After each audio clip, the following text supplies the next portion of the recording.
دا ورو سوال کړی دی چې یو کس دی د هغه 2 یا 3 ښځې او کورونه ټولو جدایي، نو دی به د هر کور د طرف نه جدا قرباني کوي که یوه به کوي؟ جواب د دې مسلې د قانون یاد کړه. قانون یو کور چې کوم یو لکه د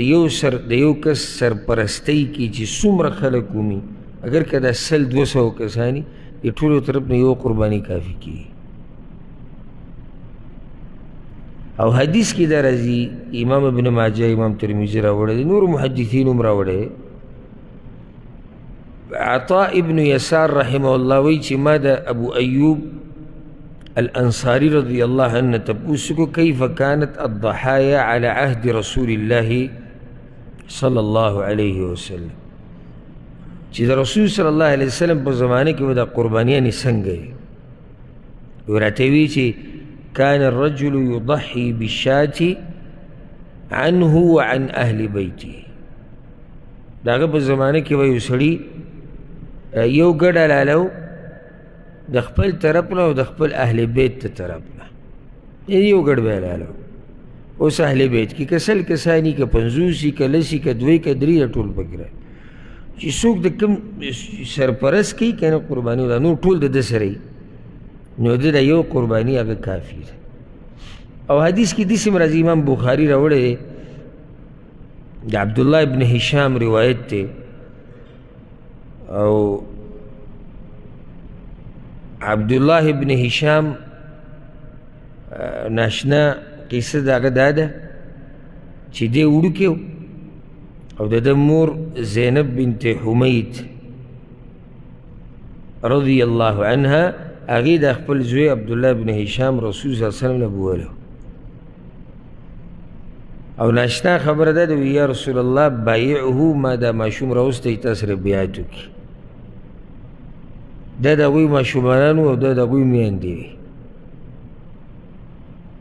وی دی مې راوستی تا سره بیعت وکړي. بیعت د پیغمبر سره دا زور غواړي، ایمان غواړي. لکه څنګه چې جابر رضی الله عنه نور صحابه کرامو نه نقل دی، په بعضو موقعو باندې بیعت وي په څه شی و؟ په مرګ باندې شی. نو په مرګ باندې بیعت کول وی ماشوم، وی رسول صلی الله علیه وسلم مسکی شو او په دې سر یې لاس راښ کړ، وی هو صغیر، وړوکی دی، ماشوم دی،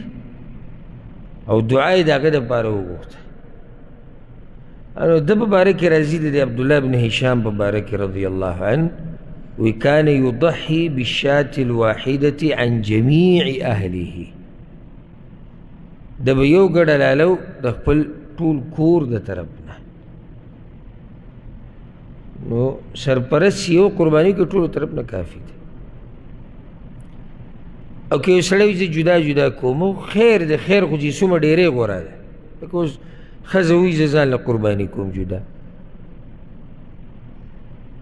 یا یو زوی پکې وایي چې زه ځان له قرباني کوم، داسې بل یو پکې ادب اهل کې څوک وایي زه ځان له قرباني کوم. دا خو د خیر کار دی، شر خو نه دی، ګنجایش پکې شتي، او چې څومره خیر ډېرېږي دومره غوره دی. نور مسله دا ده چې یو لکه د سړی یو سړی دی د هغه 2 ښځې دي یا 3 ښځې، کورونه یې جدا دي، د ټولو سرپرست یو دی اگر که کورونه یې جدا دي. ها یو کور هغه جدا کېدی لکه مثال کې اوس رونه دي، د هغوی کورونه جدا دي یا نغري جدا دي، خرچې جدا دي، نو دوی په یو قربانۍ اکتفا نشي کولی، دا به هر یو ځان له قرباني کوي. ځکه چې د دې یو د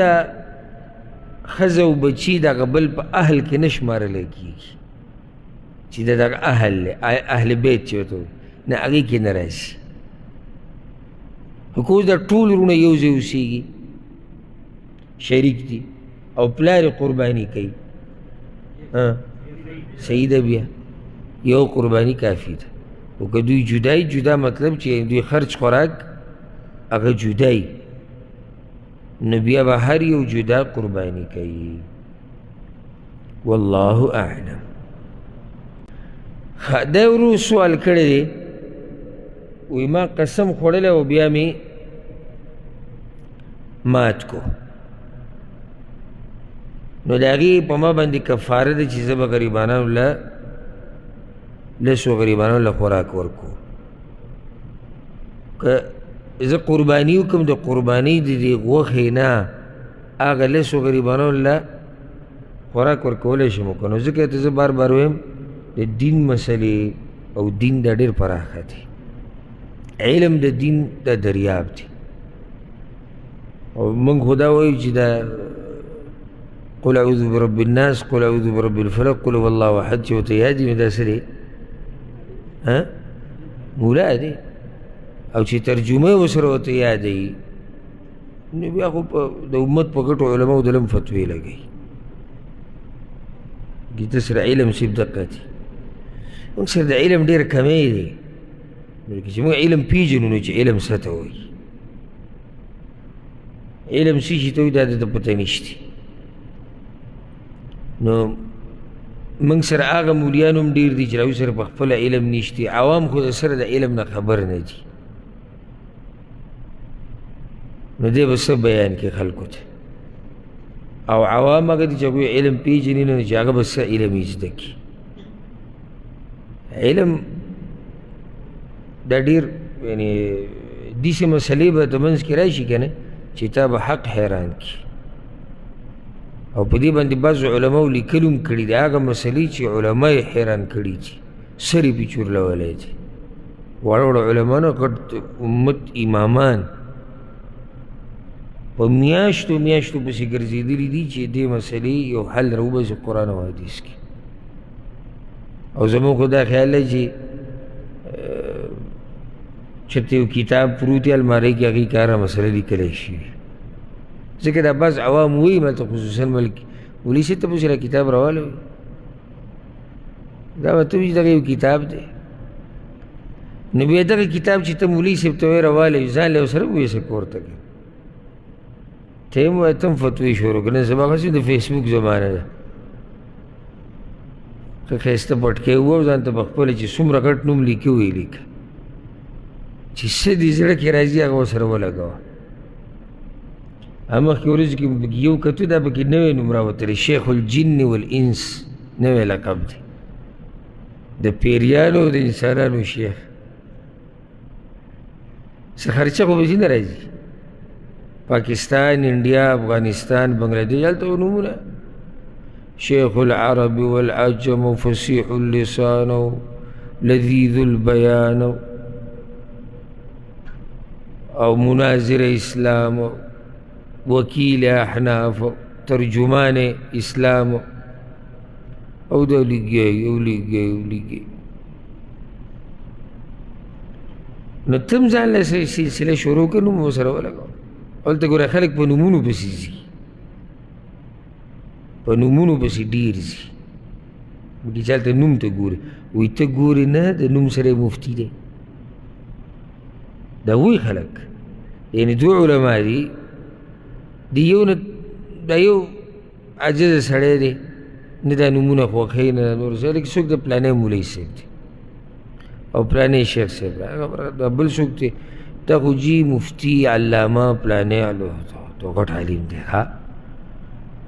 نوم سره مفتي هم دی او علامه هم نو موږ دې نومونو خراب کړي او دومره نومونه به یې ښودي چې نهر اوښې وړی هم نه شي او چې سړی را مخامخ شي نو هغه تشه هوا وي هېڅ ورته هم نه معلوم خبره مې دا کولی چې علم ډېر ګران کار دی دا په نومونو باندې نه کېږي او بیا موږ په خپله اکثر